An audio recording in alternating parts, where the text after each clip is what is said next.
It's a question dividing parents this morning. Should kids make friends with their bullies? It's part of a new submission to the Federal Anti-Bullying Review, with the leading parents group pushing for healing over punishment. So what is restorative justice, and could it actually work? Joining us for more is child psychologist Clare and Damien Elwood, president of the Australian Council of State School Organisation. Thank you both for your time this morning. So Damien, let's start with you. Your organisation is behind this submission. What does restorative justice actually involve? Restorative practice brings the bully and the victim, I guess, together in a facilitated conversation. And it aims to teach different ways of dealing with conflict. It helps the bully understand the harm that they've caused and to empathise, to encourage them to take responsibility and to learn constructive behaviours. On the victim side, it's meant to empower the victim to express their feelings, set boundaries and gain assurance that the bullying won't continue. Like in theory, I like the thought of it, but Clare, in practice psychologically, some are calling it kumbaya therapy. Does it actually work? Is it beneficial? Yeah, thanks, guys. Yeah, I think that was me who said, like, you know, we're just coming around for a bit of a kumbaya chat about this. Look, I think restorative justice can have its place. It's essentially a mediation type process, I guess. And I think that if we've got a friendship that has been fractured, and we can bring two students in to talk about, you know, taking accountability and gaining empathy, like was just described, I think that's great. But I'm really against it when we're seeing it applied as this kind of one-size-fits-all approach to targeted, repeated bullying.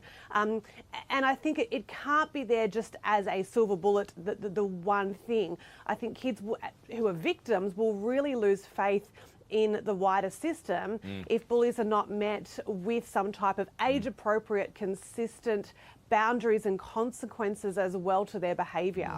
So yeah, I'm worried about it. And not to mention, I guess, the fear that victim might feel facing up to their bully. I mean, Damien, surely that has to be considered as well. I mean, obviously there needs to be some kind of punishment handed out to the bully for their behaviour, but to expect the victim to then face that person, that's a frightening thought for them. I think you're right. I think there are concerns, and I think the restorative practice is appropriate in some circumstances, but not others. And it also sits within a suite of tools that a school can apply, rather than like being a silver bullet, like you said. So it must be victim-led. It needs to be consent-based. It needs to be trauma-informed. The consent must be informed, ongoing, and reversible. The goal is healing and accountability. It shouldn't be friendship. Friendship might be like a consequence in the future, but it certainly shouldn't be a goal within the restorative practice. And definitely the restorative practices, if done too early or done badly, can re-traumatise the victim. I suppose it also depends on the severity of the bullying. And Clare, I guess that's one of the considerations here, because you do, as Sarah points out, you want to make sure the victim is being looked after here mostly. Yeah, absolutely. And I think, as Damien just said, at the heart of that, it has to be voluntary. Okay, we should never be forcing, whether it's children or adults, to come into a situation where we're having some type of forced reconciliation or forced forgiveness. Why is that?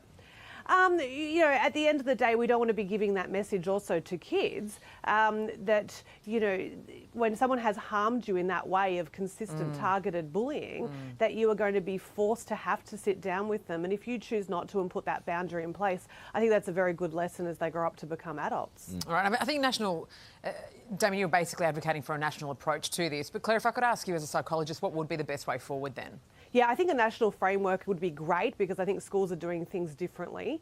But I would like to see a return to kind of behaviour 101 principles, and that requires, you know, as Damien said, different types of strategies in there. But we have to come back to the fact that human behaviour is driven by consequences as well. And I think in the last 10 years, we've really steered away from that. So we do need, as I said, age-appropriate, consistent boundaries and consequences for kids who are engaging in repeated bullying behaviours. Very good, Damien and Clare. Good debate. Appreciate it. Thank you.